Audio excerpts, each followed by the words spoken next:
सय्यदातुना मैमूना रदी अल्लाह ताला अन्हा से रिवायत है, नबी पाक सल्लल्लाहु अलैहि वसल्लम ने मर्दों और औरतों की सफ़ के दरमियान खड़े हो के इरशाद फरमाया कि ए औरतों के गिरोह, जब तुम इस हबशी यानी हज़रत सय्यदुना बिलाल हबशी रदी अल्लाह ताला अन्हो को अजान और इकामत कहते हुए सुनो तो जैसे ये कहे वैसे ही तुम कहो, तो तुम्हारे लिए हर एक हरफ के बदले में 10 लाख नेकियां अता की जाएंगी।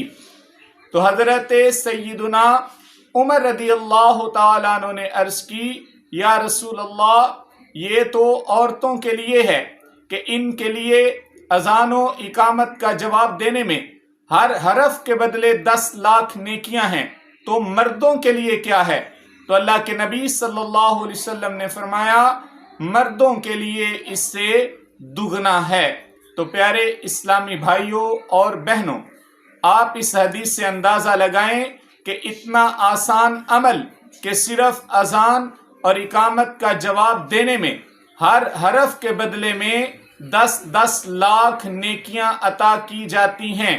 तो अल्लाहु अकबर, सिर्फ आप इसी को देख लें तो अल्लाह में, खाली अल्लाह में 4 हरफ बन जाएंगे।